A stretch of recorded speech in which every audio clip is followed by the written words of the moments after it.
Jumpa lagi di channel kita semua.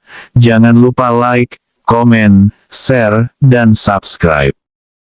Selamat membaca dan mendengarkan. Putra Langit Tak Tertandingi. Bab 111-115. Bab 111. Resonan Gelang Penyelamat. Di dalam ruang spasial kalung pusaka keluarga Tian, Tian Fan berdiri memandangi tubuh Fan Xixi yang terbaring tenang di atas altar energi kehidupan dalam pagoda 9 tingkat. Sudah beberapa hari ia berkali-kali masuk ke sini, memastikan kondisi Xixi tetap stabil. Kali ini pun, ia memeriksa lagi dengan hati-hati. Napas Xixi tetap teratur, wajahnya bersih-berseri, tubuhnya sedikit lebih panjang dari terakhir kali ia lihat. Tian Fan merasakan ada yang aneh dari tubuh Xixi, namun entah mengapa Tian Fan sama sekali tidak dapat menemukan hal aneh itu. Namun meski nalurinya terus berbisik, Tian Fan belum bisa memahami apa penyebab perasaannya itu. Semua aliran energi, detak nadi, hingga kondisi dantian Xixi tampak stabil. Ia mengelus pelan rambut Xixi, lalu berdiri kembali. Syukurlah, kau tetap bertahan, tetap kuatlah, Xixi.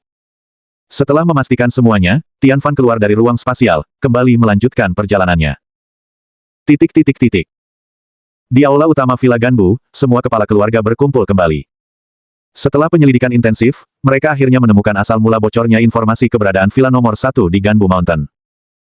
Fan Mojun mendapatkan informasi ini, dari keluarga Ming, suara dingin Gu Xintian menggema. Semua mata tertuju pada Bai Yinping yang berdiri kaku dengan tatapan membara. Ming Tianli, desisnya pelan namun penuh kemarahan. Wajahnya menegang, menahan amarah yang terus mendidih. Kakaknya, Bai Guanping, telah tewas karena jebakan busuk Minglan. Ibunya dan istrinya bahkan masih mengalami trauma berat sampai hari ini. Kini, putra keluarga Ming kembali berkhianat, memberikan informasi rahasia kepada Fan Mojun.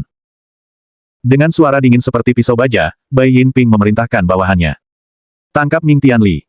Bawa dia ke villa ini. Aku akan mengadilinya sendiri, dan mengakhirinya. Beberapa pengawal keluarga Bai segera bergerak cepat menuju markas keluarga Ming. Di salah satu sudut kota Shenzhen yang ramai, Tian Fan tengah membaca buku-buku kuno di dalam perpustakaan ruang spasialnya. Buku-buku tua tentang ramuan langka, teknik pengobatan kuno, dan warisan klan-klan kuno, memenuhi meja di hadapannya. Ia terus mencari petunjuk demi Fan Xixi.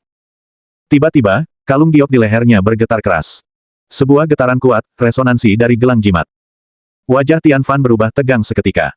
Yilin. Ia segera melompat keluar dari ruang spasial, muncul di dunia nyata, dan tanpa membuang waktu langsung melesat menuju arah sumber getaran itu. Di dalam ruangan kayu besar yang sebelumnya menjadi tempat persembunyian yang cukup aman bagi Fan Yilin, hari itu suasananya berbeda. Fan Mojun yang beberapa hari terakhir nyaris tak menyentuhnya, kini masuk dengan tatapan liar. Nafasnya berat, matanya merah membara dipenuhi nafsu yang ditekan sekian lama. Yilin langsung merasakan bahaya. Jangan lakukan ini, Mojun. Yilin mundur panik. Namun Fan Mojun tidak menghiraukannya. Dengan kasar ia merobek pakaian Yilin hingga tubuh bagian atasnya nyaris telanjang. Yilin berusaha berlari mengitari ruangan, berusaha menghindar sekuat tenaga. Tapi ruangan itu luas, tertutup rapat tanpa jalan keluar. Nafas Yilin mulai tercekat. Tak ada pilihan lain lagi. Kalau ia menunggu lebih lama, kemungkinan terburuk bisa terjadi. Dengan sisa keberanian, Yilin meraih pergelangan tangannya, memutuskan gelang jimat pemberian Tian Fan. Kilatan cahaya samar seketika muncul dari potongan gelang itu, menghilang di udara. Di saat bersamaan, suara lolongan energi menembus langit, menandakan pesan telah dikirimkan. Yilin menatap pintu yang tertutup rapat sambil berbisik, datanglah. Tian Fan, cepatlah.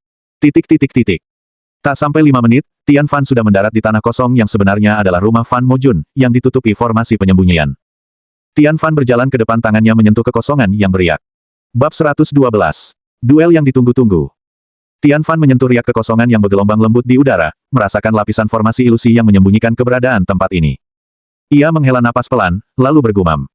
Pantas saja aku tidak merasakan energimu, ternyata si licik itu menggunakan formasi penyembunyian. Tapi kau terlalu naif jika berpikir formasi rapuh ini bisa menghalangiku. Dengan satu jentikan jarinya, gelombang energi meledak perlahan. Seperti lembaran kaca tak kasat mata, seluruh formasi penyembunyian retak dan hancur. Rumah kayu besar tempat persembunyian Fan Mojun pun muncul sepenuhnya di hadapannya. Di dalam ruangan, Fan Mojun terkejut melihat cahaya dari luar menembus formasi yang runtuh. Siapa yang berani menyentuh formasiku? Teriaknya penuh kemarahan. Matanya langsung menatap tajam ke arah Fan Yilin, menduga pengkhianatan darinya. Kau, pasti melakukan sesuatu. Dengan amarah membuncah, ia mengayunkan tangan hendak menamparkan Yilin. Namun sebelum telapak tangannya menyentuh pipi wanita itu, tiba-tiba udara di belakangnya bergetar hebat. Sebuah tekanan energi yang luar biasa dahsyat menyelimuti seluruh ruangan. Suhu udara terasa menurun tajam, udara terasa berat. Fan Mojun merasakan punggungnya ditusuk hawa membunuh yang menusuk tulang. Tangannya berhenti di udara, tubuhnya gemetar. Dengan perlahan dan ketakutan, ia menoleh ke belakang. Di sana, Tian Fan berdiri tegak. Mata hitamnya memancarkan cahaya dingin menusuk, wajahnya datar namun tajam seperti pedang terhunus. Tatapannya adalah tatapan seseorang yang siap mencabut nyawa. Tubuh Fan Mojun bergidik ngeri. Namun, di sisi lain, Fan Yilin justru menatap Tian Fan dengan mata berbinar. Hatinya bergetar, campuran rasa lega, kagum, dan harapan menguasai dirinya. Ternyata janji pria yang ia cintai itu benar-benar ditepati. Ia datang. Ia benar-benar datang demi menyelamatkannya. Di dalam hatinya, Fan Yilin bersumpah, Tian Fan, mulai hari ini, apapun yang kau inginkan, bahkan jika nyawaku taruhannya, aku serahkan sepenuhnya padamu. Namun, suasana berubah saat aura gelap menyelimuti tubuh Fan Mojun. Jiwa iblis dalam dirinya kembali aktif. Dari yang semula ketakutan, kini wajahnya berubah menantang. Senyum kejam mengembang di bibirnya. Ha, Tian Fan. Akhirnya kau datang juga. Lumayan, aku butuh tumbal baru untuk memperkuat evolusi jiwaku. Fan Yilin segera berlari menyingkir ke sisi ruangan, memberikan ruang pada pertarungan besar yang akan segera pecah. Tian Fan tak membuang kata. Ia melangkah maju, dan energi spiritual tingkat tinggi meledak dari tubuhnya, memenuhi ruangan dengan aura menekan yang nyaris membuat dinding kayu tua itu berderak. Pertarungan dramatis pun dimulai. Fan Mojun mengaktifkan kekuatan jiwanya, energi hitam berputar liar membentuk pusaran kegelapan. Namun Tian Fan menangkis dengan gelombang energi murni bercahaya putih keperakan. Tubuh mereka berkelebat cepat, masing-masing serangan menghasilkan ledakan-ledakan energi yang mengguncang bangunan. Pukulan, sabetan, ledakan jurus, semuanya berpadu cepat. Cahaya gelap dan cahaya terang saling menghantam, menciptakan badai energi yang mengguncang seisi ruangan. Fan Yilin hanya bisa memandang dengan jantung berdegup kencang, menyaksikan kekuatan dua pria itu saling beradu di hadapannya. Ini bukan sekadar duel kekuatan, ini adalah pertarungan hidup dan mati. Tian Fan melompat ke udara, mengumpulkan seluruh energi pedangnya, lalu berteriak dingin, hari ini kau takkan pernah lagi menyentuh orang-orangku, Fan Mojun. Dengan satu sabetan pedang bercahaya putih menyilaukan, ia menerjang lurus ke arah Fan Mojun yang kembali mengumpulkan kekuatan jiwa iblisnya. Pertarungan penentuan pun pecah dalam dentuman dahsyat. Bab 113. Penyucian Jiwa Iblis. Pertarungan sengit terus berlangsung. Ledakan demi ledakan energi memenuhi udara, membuat rumah kayu besar itu nyaris hancur seluruhnya. Tian Fan masih tampak unggul, serangannya selalu mampu menekan pergerakan Fan Mojun yang kini sepenuhnya dikendalikan oleh kekuatan iblis di dalam tubuhnya. Namun Fan Mojun bukan lawan yang mudah. Setelah beberapa kali nyaris terpojok, ia mengerahkan jurus-jurus terakhirnya, bahkan mulai membakar esensi darahnya, membuat Tifik Kuatanta meningkat puluhan kali lipat. Energi hitam pekat menyelimuti seluruh tubuhnya, membentuk pusaran kegelapan yang membuat ruangan terasa seperti neraka. Ha! Teriak Fan Mojun, auranya membubung tinggi. Tian Fan melangkah mundur sedikit, menahan tekanan dahsyat itu sambil mengamati dengan tenang. Di dalam hatinya, ia sedikit terkejut. Bagus juga, kekuatan iblis ini membuatnya hampir setara dengan gabungan kekuatan keempat kakek dan nenekku. Kalau bukan aku yang menghadapi dia, mungkin bahkan para orang tua itu pun belum tentu bisa menaklukkannya. Tubuh Mojun berubah menyerupai siluet iblis raksasa, kuku-kuku tajamnya bersinar merah gelap. Mereka kembali saling menerjang. Kini bukan hanya pertarungan fisik, tapi pertarungan energi internal tingkat tinggi. Getaran spiritual menghancurkan lantai, meretakkan dinding, dan mengguncang udara. Namun, di saat pertarungan mencapai puncaknya, Tian Fan akhirnya mengerahkan jurus pamungkas yang selama ini ia pelajari, teknik penyucian jiwa warisan dari petapa sakti Mo Xing Sa, guru besar dari kakek neneknya. Tangan Tian Fan membentuk mudra penyegel jiwa. Di udara, formasi penyucian berbentuk lingkaran putih keperakan muncul melingkupi Fan Mojun. Aliran mantra-mantra kuno mengelilingi seluruh tubuh Mojun. Energi murni menyapu seluruh ruangan, menembus pusaran hitam yang pekat. Apa ini? Fan Mojun berteriak panik. Dengan satu gerakan, Tian Fan menarik keluar sosok samar berwarna hitam pekat dari tubuh Fan Mojun, itulah inti jiwa iblis yang selama ini menguasai dirinya. Tian Fan langsung melompat, mencekik leher jiwa iblis itu dengan tangan kosong. Aura kegelapan meronta hebat, mencoba melepaskan diri, namun tak bisa. Sementara tubuh fisik Fan Mojun langsung ditendang keras oleh Tian Fan hingga terbang dan menabrak dinding kayu di kejauhan. Jika saja Tian Fan menggunakan energi internalnya mungkin tubuh tua itu akan langsung hancur, namun itu akan menjadi terlalu mudah untuk iblis tua itu. Fan Mojun memuntahkan darah, tubuhnya terjatuh ke tanah, lemas dan kehilangan kekuatannya. Kau berani melawan aku, manusia hina. Aku abadi. Aku takkan bisa dimusnahkan. Jiwa iblis meraung penuh amarah. Namun Tian Fan menatap dingin. Kau sudah cukup lama merusak kehidupan orang-orang yang kusayangi. Hari ini, kau berakhir. Kau mungkin bisa memusnahkanku, tapi di luar sana masih banyak iblis yang lebih kuat dariku, kau tidak akan mampu mengalahkan kegelapan. Teriakan jiwa iblis itu terdengar lirih. Dengan mantra pemurnian tingkat tinggi, Tian Fan memurnikan inti jiwa iblis itu menjadi energi murni dan perlahan menyerapnya ke dalam tubuhnya sendiri, menambah kekuatan spiritualnya. Begitu proses penyucian selesai, Tian Fan perlahan melangkah maju mendekati tubuh Fan Mo Jun yang kini hanya manusia lemah tanpa kekuatan iblis. Wajah Fan Mo Jun pucat, tatapannya penuh ketakutan. Tubuhnya gemetar melihat Tian Fan yang kini semakin mengerikan. Namun ketika Tian Fan mengangkat tangannya, bersiap menghabisi Fan Mo Jun, tiba-tiba suara nyaring terdengar. "Adik Tian, jangan." Itu suara Fan Yilin. Dengan cepat ia berlari mendekat, menggenggam erat sebuah kapak besar yang sebelumnya tergantung di dinding. Ia berdiri di samping Tian Fan, menoleh ke arahnya dengan senyum manis. "Adik Tian, jangan kotori tanganmu dengan darah iblis tua ini. Biar aku yang menghabisinya." Tian Fan menatap Yilin sejenak, melihat ketegasan dan ketulusan dalam tatapannya. Sementara itu, Fan Mo Jun menatap Yilin dengan sorot mata penuh kebencian dan ejekan. "Kau, mau apa, Fan Yilin? Kau pikir kau bisa membunuhku? Tubuhmu sudah menjadi milikku. Aku akan menikmatinya sekali lagi sebelum aku membunuhmu." Ancam Mo Jun dengan suara sinis. Namun kali ini, Fan Yilin berdiri tegak. Wajahnya tenang, tidak terguncang sedikitpun oleh hinaan maupun ancaman Mo Jun. Di matanya kini hanya ada keteguhan. Dengan suara dingin, Yilin berbisik pelan. "Aku bukan wanita lemah yang dulu lagi, Fan Mo Jun. Hari ini, semua penderitaan yang kau berikan padaku akan lunas." Kapak besar di tangannya terangkat tinggi. Bab 114. Penebusan berdarah Huang Yilin. Kapak besar itu terangkat tinggi di tangan Fan Yilin. Kedua lengannya gemetar menahan beban, bukan karena ragu, melainkan karena gejolak emosi yang meledak-ledak di dalam dirinya. Fan Mo Jun menatapnya dengan sorot mata sinis, seolah mengejek keraguannya. "Hahaha, ternyata kau memang tidak mampu melakukannya, Fan Yilin." Ejeknya penuh kemenangan. "Pada akhirnya kau tetap wanita lemah. Tubuhmu sudah milikku. Apa kau pikir bisa kabur dariku?" Namun, tiba-tiba Yilin menurunkan kapaknya perlahan, menatap Mo Jun dengan tatapan aneh. Bibir manisnya melengkung membentuk senyum dingin penuh ejekan. Sorot matanya perlahan berubah, bukan lagi ketakutan, melainkan seperti seorang algojo psikopat yang menikmati penderitaan mangsanya. "Heh, membunuhmu langsung. Kau pikir itu cukup? Itu justru terlalu menyenangkan bagimu, iblis tua. Kau perenggut segalanya dariku, dari keluargaku. Sekarang, bagaimana kalau aku menagih semuanya, satu persatu?" Wajah cantiknya perlahan diselimuti aura kelam. Sorot matanya tajam, menyiratkan dendam kesumat yang menumpuk bertahun-tahun. Dengan langkah pelan, Yilin mendekat. Kapak besar kembali terangkat. "Ini, untuk ayahku, Huang Jianchen." Brak! Kapak menebas pergelangan kaki kanan Fan Mo Jun, memutuskan kakinya seketika. Teriakan mengerikan menggema dari mulut Mo Jun, darah menyembur liar ke lantai kayu. "Ini, untuk ibuku, Huang Meilan." Brak! Kaki kirinya terputus menyusul. Fan Mo Jun meraung kesakitan, tubuhnya menggeliat di genangan darahnya sendiri. "Ini, untuk putriku, Fan Xixi, yang kau buat menderita." Brak! Lutut kanannya dihancurkan dengan ayunan keras, suara tulangnya berderak memuakkan. "Ini, untuk putraku yang bahkan tak sempat kulihat rupanya karena kejahatanmu." Brak! Lutut kiri Mo Jun hancur berantakan. Kini tubuhnya tak mampu lagi menggerakkan apapun kecuali kedua tangannya yang bergetar ketakutan. "Ini, untuk kakakku Wei Rou dan Zhu Ying yang berbuat dosa dan harus mati karena ulah busukmu." Brak! Lengan kanannya terputus, darah kembali menyembur. Fan Mo Jun tak lagi berteriak, hanya mengerang pilu seperti binatang yang sekarat. "Ini, untuk masa depan dan kebahagiaanku yang kau hancurkan." Brak! Lengan kirinya terlepas dari bahu, tubuhnya kini nyaris menjadi potongan daging tak berdaya.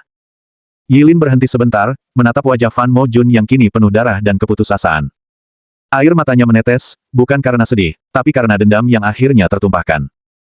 Ia menurunkan kapaknya perlahan ke bawah. "Dan yang terakhir, untuk keperawananku yang kau rampok dengan paksa." Dengan sorot mata dingin yang menusuk, Yilin menebas kemaluan Fan Mo Jun tanpa ragu. Fan Mo Jun hanya mampu mengeluarkan suara rangan lirih yang nyaris tak terdengar, matanya membelalak tak percaya. Tubuhnya kini hanya serpihan, napasnya tinggal satu dua helaan lemah. Yilin berjalan perlahan ke arah kepala Fan Mo Jun. Kini darah membanjiri lantai, aroma besi memenuhi ruangan, kesan horor menusuk setiap sudut. Dengan suara dingin yang menusuk jantung, Yilin berbisik. "Ini, untuk memutuskan semua ikatan di antara kita.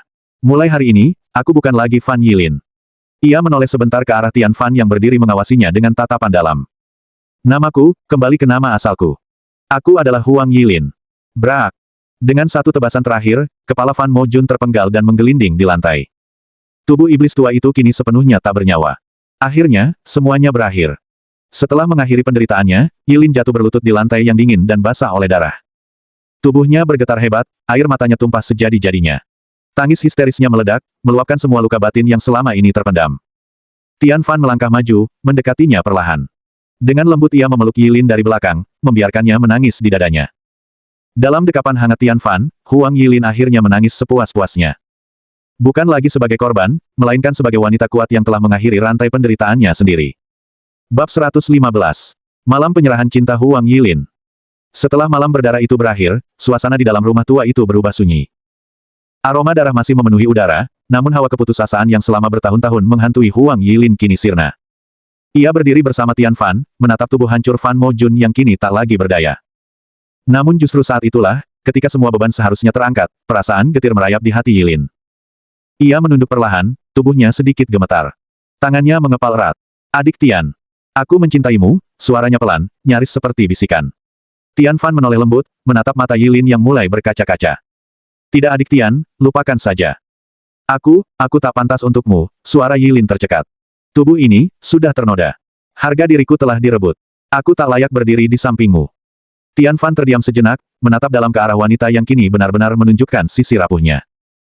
Yilin, ucap Tian Fan pelan, dia mengecup kening Huang Yilin beberapa detik, sebelum melepaskannya. Tangannya meraih bahu wanita itu, bagiku, engkau bukan apa yang telah kau alami, tetapi siapa dirimu hari ini. Kau sudah bertahan, berjuang, dan membebaskan dirimu. Kau justru wanita paling kuat yang pernah aku temui. Matanya menatap Yilin dengan penuh ketulusan. Jika kau mau, aku ingin kau tetap bersamaku. Bukan karena rasa kasihan, tapi karena aku benar-benar menginginkanmu. Air mata Yilin jatuh, kali ini bukan karena sedih, melainkan karena hatinya yang akhirnya tersentuh begitu dalam. Di tengah semua luka dan kehancuran hidupnya, pria di hadapannya ini tetap melihat dirinya sebagai wanita yang layak dicintai. Tanpa mampu menahan dirinya lagi, Yilin melompat ke pelukan Tian Fan. Tubuhnya yang lembut bersandar erat di dada pria itu, tubuhnya bergetar menahan tangis bahagia. Aku ingin menjadi milikmu sepenuhnya, kali ini atas kehendakku sendiri. Tian Fan mengusap punggungnya dengan lembut, lalu mengangkat dagu Yilin perlahan, mempertemukan tatapan mereka. Aku menerima seluruh dirimu, sepenuhnya. Mata mereka saling mengunci, hingga akhirnya bibir mereka saling bertemu dalam ciuman panjang yang lembut namun penuh gairah. Kecanggungan pertama menguap berganti dengan kehangatan yang terus membara. Malam itu, di kamar sederhana villa yang tersisa, hanya diterangi remang-remang cahaya lampu batu giok, mereka saling menyerahkan diri. Kali ini tanpa paksaan, tanpa ketakutan, hanya hasrat tulus yang lahir dari cinta mereka. Tian Fan perlahan membuka pakaian Yilin, menatap lembut setiap inci kulitnya yang sempurna. Cahaya lembut menerpa tubuh indah wanita itu, menampakkan lekuk tubuhnya yang ramping, kulitnya yang pucat mulus, payudaranya yang montok bergetar halus saat nafasnya memburu. Tangan Tian Fan mengusap pipi Yilin dengan lembut, menenangkan kegugupan yang tersisa. Aku di sini, bisiknya lembut. Yilin mengangguk pelan, tubuhnya mulai memanas karena sentuhan dan ciuman lembut Tian Fan yang turun perlahan dari bibir, ke leher, lalu ke dada putih yang menegang sempurna. Saat bibir Tian Fan mengecup puncak dadanya dengan penuh kelembutan, desahan manja Yilin mulai keluar tanpa mampu ditahan. Tubuhnya menegang, tangannya mencengkeram punggung pria itu erat, merasakan getaran hasrat yang selama ini terkunci. Lanjutkan, adik Tian, aku ingin merasakan cinta darimu sepenuhnya, bisiknya dengan suara bergetar. Tubuh mereka kini sudah sepenuhnya menyatu, tanpa sehelai benang pun yang menghalangi. Tian Fan perlahan membuka kedua kaki Yilin, menyentuh lembut pangkal pahanya yang basah merekah. Nafas Yilin tercekat saat jari Tian Fan dengan lembut menjelajah bagian paling sensitifnya, membelai dan memijat perlahan, membuatnya bergetar dalam kenikmatan yang belum pernah ia rasakan sebelumnya. Tian, desah Yilin lirih. Setiap sentuhan Tian Fan seperti aliran kehangatan yang memenuhi seluruh tubuhnya. Tidak ada rasa takut. Tidak ada rasa jijik. Hanya kenikmatan manis bercampur rasa aman yang belum pernah ia rasakan sebelumnya dalam hidupnya. Akhirnya, dengan penuh kelembutan, Tian Fan perlahan menyatukan diri ke dalam tubuh Yilin. Untuk pertama kalinya, Yilin merasakan sebuah penyatuan yang indah, berbeda dari mimpi buruk yang dulu pernah ia alami. Tubuh mereka bergerak dalam irama penuh keintiman, suara desahan halus Yilin memenuhi kamar itu. Tangannya memeluk leher Tian Fan erat-erat seakan tak ingin melepaskannya. Adik Tian, aku benar-benar merasakannya. Matanya basah oleh air mata bahagia. Kini seluruh luka batinnya seakan dipulihkan oleh dekapan hangat pria yang dicintainya. Tian Fan membisikkan kata-kata lembut di telinganya, sekarang, kau sepenuhnya milikku. Dan aku sepenuhnya milikmu. Suasana kamar dipenuhi kehangatan dan irama tubuh mereka yang menyatu dalam denting-denting ranjang yang bergetar perlahan. Kenikmatan itu berlanjut hingga tubuh mereka benar-benar kelelahan, saling berpelukan tanpa selembar kain pun yang memisahkan. Di penghujung malam, Huang Yilin menyandarkan kepalanya di dada Tian Fan, sambil berbisik lirih dalam pelukannya. Mulai hari ini, aku milikmu sepenuhnya, adik Tian. Dan Tian Fan mengecup keningnya lembut. Dan aku akan selalu melindungimu, istriku. Malam penebusan cinta itu menjadi malam pertama yang sesungguhnya bagi Huang Yilin, bukan sekadar pertemuan tubuh, tetapi penyembuhan luka jiwa yang sempurna. Bersambung.